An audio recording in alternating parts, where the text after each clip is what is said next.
नमस्कार साथियों, आलोक GS academy में आप सभी का स्वागत है। मध्य प्रदेश के अभ्यर्थियों के लिए एक और खुशखबरी आई है। एक और खुशखबरी जो है आपकी एक और नई वैकेंसी के रूप में आई है, जो कि आपके सामने है। समूह 3 के अंतर्गत उपयंत्री, मानचित्रकार, प्रयोगशाला तकनीशियन एवं अन्य सक्षम पदों पर जो है संयुक्त भर्ती हो रही है। इसके नोटिफिकेशन जारी हो चुका है। इसके बारे में हम बात करते हैं। जो महत्वपूर्ण बातें हैं क्लास में, उनके बारे में हम सारी बातें करेंगे। आपके सिलेबस में क्या आएगा, कौन कौन फॉर्म भर सकता है, नहीं भर सकता, क्या आयु है, कब तक आप फॉर्म भर सकते हैं और कितना आपको, सिलेबस के बारे में भी थोड़ी सी बात करेंगे। यदि आपको इससे संबंधित कोई भी प्रश्न है तो बेझिझक अपना प्रश्न कमेंट में पूछिए, आपको उचित जवाब मिलेगा। और यदि आप चैनल पर पहली बार विजिट कर रहे हैं तो इन्फॉर्मेशन वाली इस तरह की वीडियोस के लिए आप हमें सब्सक्राइब करना ना भूलें, जो कि बिल्कुल फ्री है। आइए हम बात करते हैं। आवेदन प्रारंभ हो चुके हैं आज से, यानी कि 18/8/2026 से आवेदन प्रारंभ हो चुके हैं। 1/9/2026 तक इसके फॉर्म भरे जाएंगे। मैं आपसे यही कहूँगा कि भाई आप इससे 1-2 दिन पहले लास्ट डेट का इंतजार न करें, उससे पहले ही अगर आप योग्यता रखते हैं तो फॉर्म भरें, ठीक है। और परीक्षा का दिनांक भी दे रखा है, 6/10/2026 से ये परीक्षा आरंभ होगी, मंगलवार से दिन भी दे रखा है। तो मैं आपसे यही कहूँगा, आपके पास अच्छी खासी वैकेंसी आई हुई है ये। यदि आप योग्य हैं तो इसमें फॉर्म अवश्य भरें। अगर आप अनारक्षित के अभ्यर्थी हैं तो 500 रुपये आपके फॉर्म में लगेंगे और पोर्टल चार्ज अलग से लगेगा, वो सब आप जानते होंगे अगर आपने पहले से फॉर्म भरे हैं तो, ठीक है। और 250 जो रुपये हैं वो SC ST OBC महिला दिव्यांग इनके लिए लगेंगे, ठीक है। केवल भर्ती बैकलॉग हेतु है, कोई शुल्क नहीं है। अगर कुछ भर्तियां बैकलॉग में हैं उनके लिए कोई भी शुल्क नहीं है। और ये आपके पोर्टल शुल्क दे रखे हैं, 60 रुपये होगी अन्य शुल्क, ठीक है। अब महत्वपूर्ण बात, आपका एग्ज़ाम जो है अक्टूबर में होगा, ठीक है। ये डेट आगे बढ़ाई भी जा सकती है और कम भी की जा सकती है। चलिए, ये इतनी महत्वपूर्ण बातें नहीं हैं, हम सीधे सीधे महत्वपूर्ण बातों पर फोकस करेंगे, ओके। सबसे पहले ये इसका जो है नोटिफिकेशन ये सामान्य प्रशासन विभाग द्वारा जारी किया गया है, ठीक है। इसकी जो है मैं आपको लिंक अपने चैनल के डिस्क्रिप्शन में दे दूंगा, इस वीडियो के डिस्क्रिप्शन में दे दूंगा, जहाँ से कि आप इसकी जानकारी एकत्रित कर सकते हैं। ये वही बात है, कौन से पद हैं, कौन सी श्रेणी के हैं, तृतीय श्रेणी के, यानी कि ग्रुप C के पद हैं सारे। आइए हम बात करते हैं इसमें जो एग्ज़ाम पैटर्न है उसके बारे में। समूह 3 के अंतर्गत एक ही पेपर होगा इसमें, ऐसा नहीं है कि भाई प्री मेंस करके 2 पेपर हों या फिर कोई स्किल टेस्ट हो, नहीं, सीधा एक पेपर होगा, उसको क्वालिफाई करो और जॉब लो। इसमें 200 नंबर का एक पेपर होगा। 100 नंबर में क्या आएगा, ये जो 100 नंबर में आएगा यही हर एक एग्ज़ाम में आ रहा है आजकल। सामान्य ज्ञान आएगा, GK GS, सामान्य हिंदी हर एक एग्ज़ाम में आ रही है, सामान्य अंग्रेजी हर एग्ज़ाम में आ रही है, सामान्य गणित, रीजनिंग और सामान्य विज्ञान, ये हर एक एग्ज़ाम में आते हैं, तथा कंप्यूटर। आप कोई सा भी एग्ज़ाम दे लें, सामान्यतः आपको ये चीज़ें मिलेंगी, बस 1-2 सब्जेक्ट इधर उधर हो सकते हैं। और 100% जो होंगे आपके विषय से संबंधित होंगे, उनके बारे में हम आगे चर्चा करते हैं, ठीक है। जो भी आपने मान लीजिए जिस विषय में डिप्लोमा लिया है, डिग्री लिया है, उससे संबंधित प्रश्न होंगे, ठीक है, पद के अनुसार। खुली भर्ती है और इसमें कौन फॉर्म भर सकता है। आयु की बात करें तो भैया 18 से 40 वर्ष तक की आयु के फॉर्म भर सकते हैं।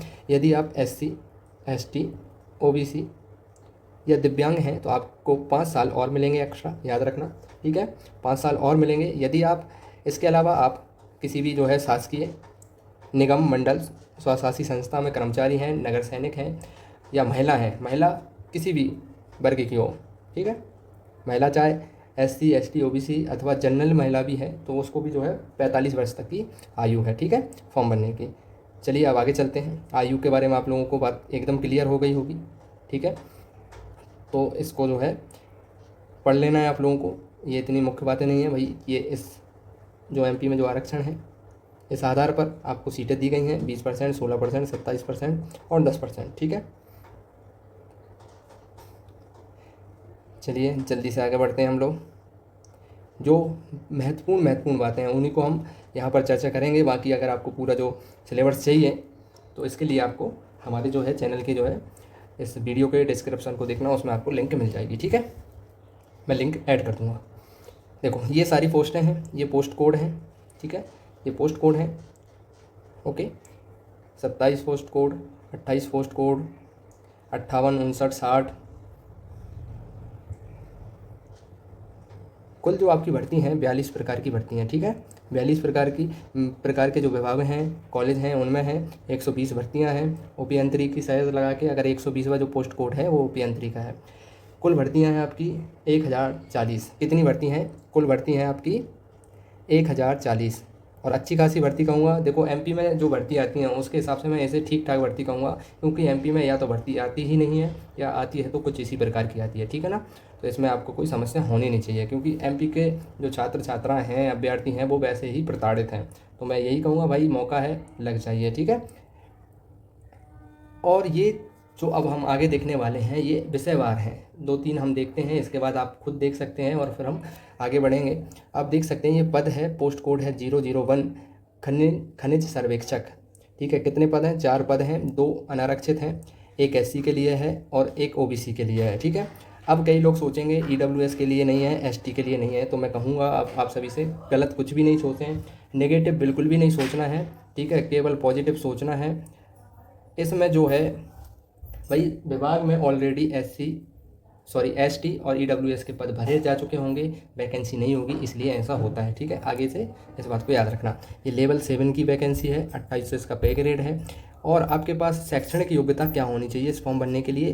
किसी मान्यता प्राप्त जो है संस्था से खनिज कर्मी और सिविल इंजीनियरिंग में डिग्री होनी चाहिए, ठीक है, ओके। अगली पोस्ट की बात करते हैं, सर्वेयर। इसके कितने पद हैं? 14 पद हैं। इनको आपको नोटिफिकेशन में इसी प्रकार देखना है और एक पेन पेपर ले लेना जो आपके अकॉर्डिंग है, जिसमें आप योग्य हैं, उसका जो है पोस्ट कोड लिखते रहना साइड में। मान लीजिए मैं 001 के लिए हूँ तो उसको लिख लेना और उसमें कितनी पोस्ट हैं, इतनी मेहनत आप लोगों को करनी होगी अगर आपको इसका फॉर्म भरना है तो। अब बात करते हैं सर्वेयर के लिए कौन फॉर्म भर सकता है? भैया आईटीआई होनी चाहिए, आईटीआई से सर्वेयंग में प्रमाण पत्र होना चाहिए, या फिर आपके पास किसी मान्यता प्राप्त संस्थान से सिविल इंजीनियरिंग में आपके पास डिग्री होनी चाहिए। ये पद हैं, इसके 14 पद हैं, ठीक है। इसमें एससी का कोई पद नहीं है, एसटी का कोई पद नहीं है, कारण मैं आपको बता चुका हूँ, ठीक है।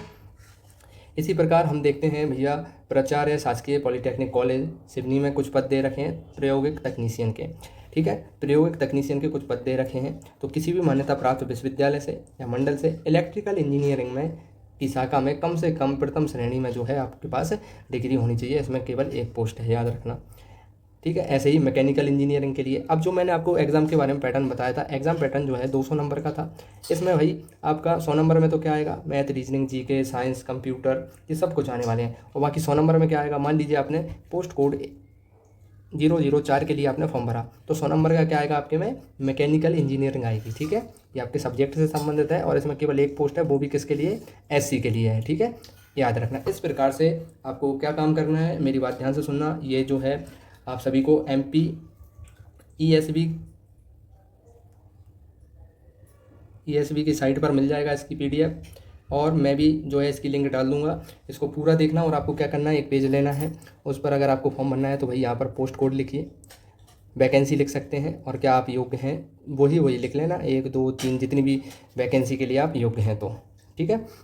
इस तरह से आपको मेहनत करनी पड़ेगी। ये सारा जो है आपका इस तरह से, इसमें 120 प्रकार की वैकेंसी दे रखी हैं, ठीक है। ग्रुप 3 के अंतर्गत जो वैकेंसी निकली है, अब हम इसकी परीक्षा के बारे में जानते हैं। परीक्षा में केवल एक ही पेपर होगा, जैसा कि मैंने शुरुआत में ही बताया था। इसमें 200 अंकों का एक ही पेपर होगा, याद रखना। इसमें 2 सेक्शन हैं। जो पहला सेक्शन है, सेक्शन ए जो है, या आप इसे आप भी बोल सकते हैं, इसमें जीके, हिंदी, अंग्रेजी, गणित, तार्किक योग्यता यानी रीजनिंग, सामान्य विज्ञान तथा सामान्य कंप्यूटर आएंगे। ये सभी 100 प्रश्न होंगे, याद रखना, ठीक है। इसके अलावा 100 प्रश्न जो होंगे आपके ट्रेड से संबंधित होंगे। इसका अर्थ है, यदि मान लीजिए आपने ग्रेजुएशन में, बीटेक में, या आपने आईटीआई की है, या आपके पास जो पॉलीटेक्निक डिप्लोमा है वो सिविल से है तो सिविल के 100 क्वेश्चन आएंगे, मैकेनिकल से है तो मैकेनिकल के 100 क्वेश्चन आएंगे, और पोस्ट से संबंधित आएंगे। इसके बारे में भी हम आगे से जानकारी लेते हैं। देखो यहाँ पर बताया हुआ है, अगर आप पोस्ट क्रमांक 03, 07, 10, 15, 19, 21, 26, 29, 40, 44 इन पर अगर फॉर्म भरते हैं तो आपका जो 100 नंबर का जो आएगा ना, सेकंड जो पार्ट होगा 100 नंबर का, उसमें क्या आएगी? इलेक्ट्रिकल इंजीनियरिंग आएगी, ठीक है। ऐसे ही अगर आप 04 में भरते हैं तो मैकेनिकल इंजीनियरिंग आएगी। यदि आप 001 में भरते हैं तो यहाँ पर सिविल इंजीनियरिंग के 100 क्वेश्चन आएंगे। अगर आप पोस्ट कोड जो है 017, 028, 031, 033 इनमें भरते हैं तो कंप्यूटर साइंस एंड इंजीनियरिंग आपके 100 क्वेश्चन आएंगे। ऐसे ही आप यदि 012 में भरते हैं, 032 में भरते हैं तो इलेक्ट्रॉनिक्स एंड टेलीकम्युनिकेशन इंजीनियरिंग के 100 क्वेश्चन आएंगे, ठीक है। इसी प्रकार से फैशन टेक्नोलॉजी में 066, 034, आर्किटेक्चर से अगर आपने इंजीनियरिंग की है, डिजाइनिंग से की है तो इन पोस्ट क्रमांकों पर भरते हैं तो आपके 100 क्वेश्चन यहाँ से आएंगे, आप समझ पा रहे होंगे। होटल मैनेजमेंट से की है तो आपको इन पर भरना होगा। कृषि इंजीनियरिंग है, बीएससी इंजीनियरिंग अगर आपके पास है तो इनसे भरना होगा 045।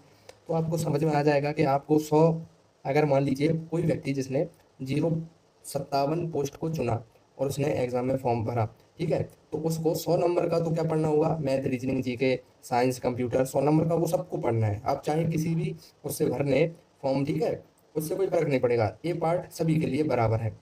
जबकि बी पार्ट जो है, अगर आपने पोस्ट कोड जो है 057 चुना है तो 100 नंबर में आपका क्या आएगा, रेफ्रिजरेशन एवं एयर कंडीशनिंग, ठीक है, ये आएगा। आप लोग समझ गए होंगे। अगर आपको जी के जीएस की क्लासेस लेनी है तो एकदम फ्री बैच चल रहा है अभी, ठीक है। अभी जो है फिजिक्स पढ़ाई जा रही है 8 बजे से। अगर आपको हमारी इन्फॉर्मेशन, हमारी मेहनत अच्छी लगी तो भाई आपसे यही कहूँगा, एक छोटा सा लाइक कर देना, और पहली बार आए हैं तो चैनल को सब्सक्राइब कर देना, और ज़्यादा भी ठीक लगा हो तो आप इसको जो है शेयर भी कर देना। थैंक यू, जय हिंद, मिलते हैं अगली वीडियो में।